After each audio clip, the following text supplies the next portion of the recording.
don't be embarrassed by your results. They are the result of where you are right now, but that's not where you're always going to be. You have to be willing to be humble and to accept what is, and then to do something about it. Really, the biggest thing is getting outside on the street in your shoes. That's half the battle. Today we're going to talk about training philosophy. How does an old man get to be able to run 100 miles? And what's his philosophy for doing so? For that, we're going to go to a different place, a place that I find kind of special. It's a chain of volcanoes that are dormant, actually more than dormant. They've been sitting here for 150,000 years. And I enjoy running up here because it is just outside of Albuquerque. It's a mesa above it. And there are at least 3 cones that I can see. And then the Albuquerque sits down in the valley, and then on the other side of it is the Sandia Mountains. So the good news is my legs are feeling okay today.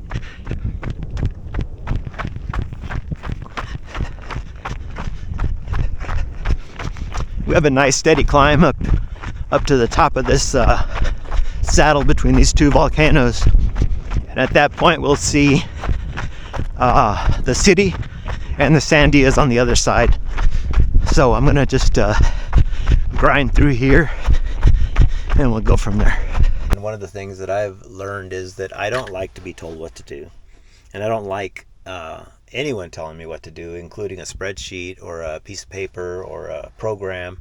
I kind of train by feel. I mean, I'm very unstructured.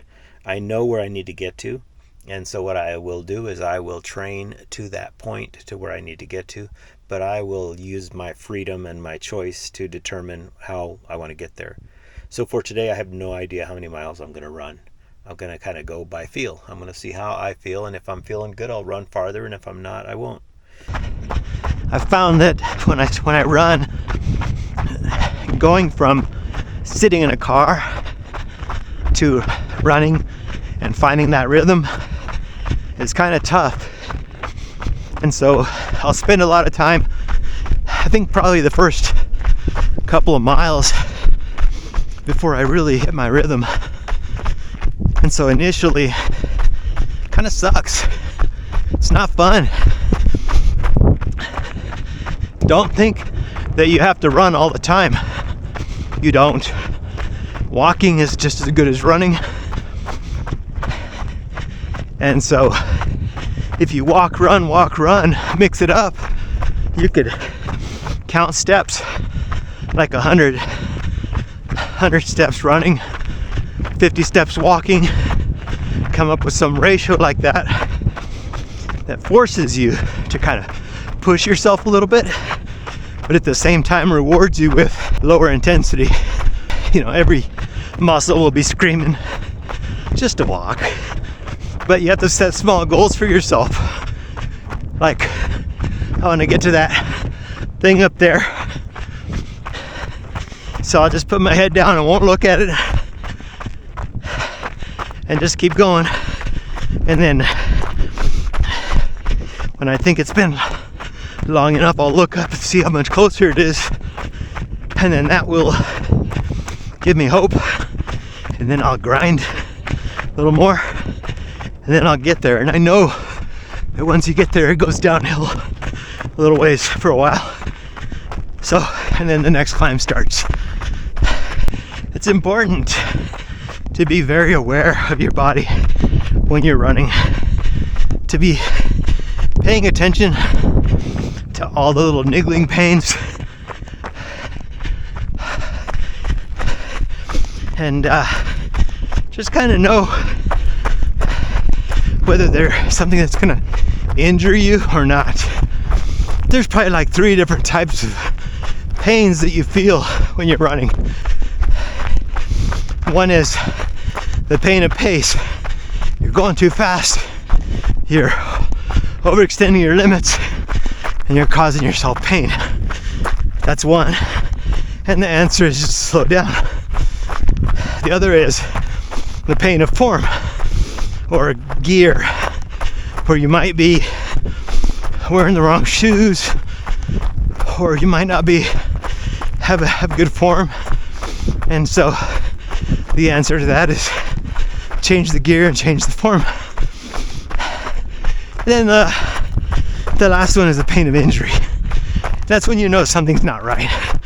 And when something's not right, just dial it back or stop.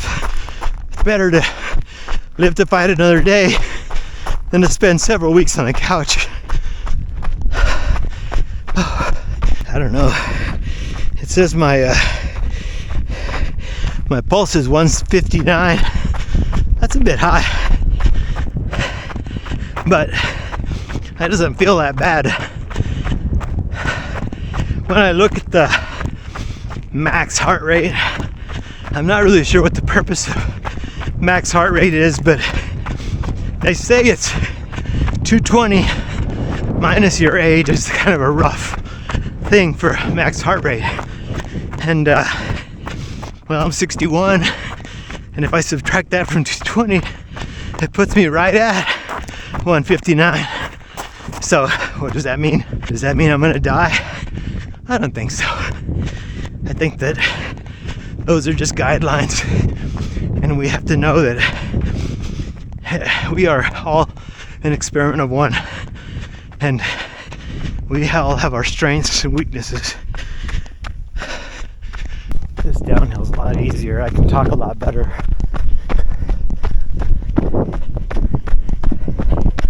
There's a little rock cabin out here. So there's a lot of petroglyphs in this area from different civilizations over the years. And I always like to think about the fact that people would choose this as a place to come from the valley near the water, where life is for most civilizations. The river, the Rio Grande River, just down the hill, and they would make the trek up here just to draw on rocks or to hang out, or who knows why. But I can see, I feel like time is kind of bridged between then and now when I see those things. It's pretty cool. If I do a quick analysis right now, my legs are getting a little fatigued. I feel good though. They're able to still keep going. And you'd be surprised. We always have more capability than we're putting out. It must be a survival thing, because that ability to get away from danger, fight or flight, tools like adrenaline, they all come in handy when you're super exhausted and all of a sudden that tiger comes after you. You will find yourself able to sprint. And in 2017, I ran a 200-mile race. It took me 4 days, and it was 208.6 to be exact. And the last 7 or 8 miles were on the road, and the last quarter mile was on a high school track.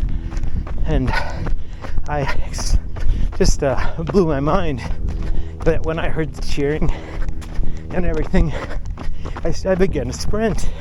After 208 miles, I hammered that last quarter mile with everything I had, and it was pretty freaking impressive to me that was still sitting in the tank. But if I had to do it for longer, I probably would have needed a break. But anyway, that was just a great example of how we can do so much more than we think we can. And that's that's the lesson, I guess, for everyone, is do more. Get out there today, walk a mile or two, walk half a mile and run half a mile. You do a lot of thinking when you're out here, and since I'm going uphill for a bit, I thought I'd talk to you about shame. And I have had a lot of experience with it, and running was one of the things that got me kind of through it, I guess.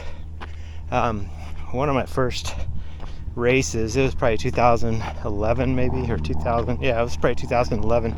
I had done a 50K, my first 50K, and I signed up for another 50K. And I got talked into changing it to 100K because there was a really cool shirt attached to it, which is in the car, but it was Bandera 100K. And so I went and did that race, and my first it was 2 loops, 2 50K loops, and my first loop I freaking crushed it. I did so well. And I started off on my second loop, and my second loop took almost twice the time that my first loop took. And I did a lot of walking, and I was destroyed, but I finished it. All right, so we're walking and telling stories, and the battery goes dead, but we'll continue the story. Up here, that's the opening to one of the volcanoes. So I was telling my story,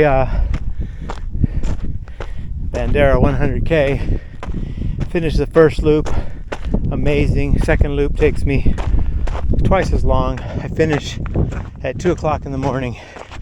It's raining, it's windy, nobody comes out to greet me except for the race director, which was nice. And then I go and sleep in the car until morning, get my bag and fly home. Look at this. This is pretty cool. I think that this might have been mined for the cinder maybe at one point, but a lot of times back here you can get, it's not happening today, but I've had my glasses fog up in here from just residual heat that's coming out of the ground here. Maybe it's too cold, I don't know, but anyway, I just wanted to show that to you. Now we're about 3 miles in. I think we're gonna end up with about 6 miles. I've made that decision, and this does continue on to the next one, and I've done a loop that goes down to those power lines, cuts back across and goes back, and that's about 8 miles. So we're not doing that today. But back to my shame story. So the next month I signed up for a race in Houston, and it's a 50 miler, and I didn't realize this, but I had some feelings from that last race that really were about my personal, how I feel about myself and my sense of self-worth. And I started, when I was running that 50 miler, I would find myself walking at different times just because it's such a long way to run, you know? And I remember that I would start running and I would think to myself, you're better than this. And that would just trigger all these emotions in me. I would start crying, and then I would start running. And that happened, I gotta say, 10 times over those 50 miles, where I just had this shame about my finish time at the previous race, even though it was my first time at 100K, and I had no clue what I was to expect. You know, it's like, it's not linear, you know, 50K is not 2 50Ks. It's a lot different. I mean, 100K is not 2 50Ks. It's a lot different. It's just the way at 50 miles is not a 50K. I mean, it's not just a 50K with more of it. And so you have to learn, and I didn't give myself any freaking grace. Instead, I just was just feeling these horrible feelings about myself, but those came from somewhere else. And they came from growing up, or, you know, messages or things I told myself. And needless to say, that hasn't ever happened again. And you can chalk it up to the emotions of the day or whatever. But I think I worked through something that day, or, you know, that said, I am better than this. I can do more. And I am more powerful than maybe I've been led to believe my whole life. And so don't be embarrassed by your results. They are what they are. They are the result of where you are right now, but that's not where you're always going to be. You have to be willing to be humble and to accept what is, and then to do something about it. And that's why we're out here today. We're doing something about it. So the shame would be if I just continued to sit on the couch and sit through a series of my watch telling me to move, and just leave it. which I've done before. So, but no shame there. So I'm without shame now, pretty much. I don't have any food with me. I'm wearing probably the cheapest socks I own. But that's maybe another episode about gear. But I will say for now, you don't need a whole lot to get out and do something. You just need to get out and do it. Screw all that marketing stuff. It's not, I mean, I own a lot of gear from before, but gear lasts a long time. You can even buy it used or get it from a friend. So we'll dive into that later. We're going to be looking for a little cairn, not a cairn, a cairn right here. And that's going to be our way back without duplicating it. There we go. I like the way this looks. Clear trail in front of you. If only life was this clear. And then the hill that we're climbing up ahead. And I know at least on this route that there are at least 2 false summits. And false summits they're a mind fuck. I mean, if you don't know they're there, you will put everything you can into the climb to get up, and then only to find out at the top that there's another one right after, and it's demoralizing. And I think that's like life. When you expect something and you don't get it, it just destroys you, and what you have to do is get good at not being destroyed by the setbacks, because there's always going to be setbacks. Just keep moving forward and you'll get over both. False summit number 1.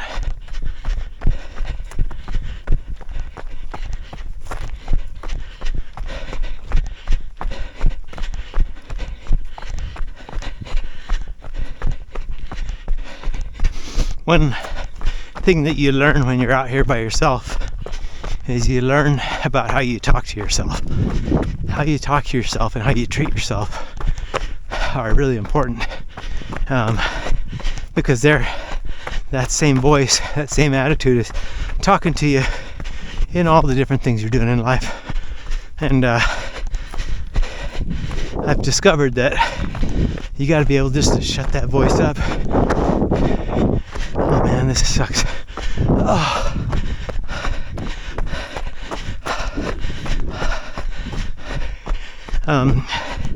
Because those negative voices that hold you back here are the same ones that are going to hold you back at your job, in your relationship, in your finances. It's like, just give up, man. Just stop. What are you trying to prove? I'm walking, and one of the things that I remember, I was running a 50 miler. Shit, I'm tired. I gotta sit down. I was running a 50 miler in Palo Duro Canyon, and I was really just getting the negative voices, and I finally just said, shut up, leave me alone, I'm doing this. And then somebody says, excuse me, and they passed me. And I turned around. I was like, oh my God, he thinks I'm crazy. And maybe I was, but I kept running and I finished it. And I finished close to the end of the pack. Not terrible. I mean, I did it in 10 hours and something, which is pretty decent. But when I finished, there's no hamburgers left. There was no snacks. Everybody was kind of going home. But I was like, whatever. I mean, I drove all the way out there. I did the race. I came back by myself. It was fine. Another thing about the voice is I had a friend who was running a 50 miler on the Continental Divide, and I was going to pace her the last 9 miles. So I waited for her at that aid station. She came in. She was like, I quit. That's it. I'm having this problem. She gave me the whole rundown. And so I said, let's go. She didn't want to go, but we went. 10 miles practicing my quit speech. And I laughed because I know that speech. It's the one of the excuses we're going to make for why we couldn't do what we said we were going to do. And we all have them. We all make them up. We all start using that logic of, well, it's it's a hard day, it's wet, it's raining, or I got a snagging pain in my ankle, you even get all philosophical and say, well, you know, I want to live to fight another day or whatever, you know. Screw that. Anyway, quit speech. I like that. We're almost to the second summit, and then we'll be downhill to the car. A couple miles to go. The car is over there somewhere, where those shiny things are. There's the highway, airport right out there, hill right there, and let's go. I want to thank you for joining me on my Wednesday run. Hopefully this is value to you. Feel free to leave notes in the comments if you'd like to see something else. I enjoyed it. It was only 5.5 miles because apparently there was a shortcut built in here somewhere, but that was absolutely fine with me. I actually went and had a chicken fried steak on my way home, which may or may not be helping me with that gut, but you know, I'm 61. No, actually, I've got to get this training done, and I've got to continue to be consistent and keep having a good time and keep enjoying myself. And I really appreciate you guys being here, and I look forward to making more videos for you. So if you want to see me, just make sure that you subscribe. That way I know that somebody's actually watching.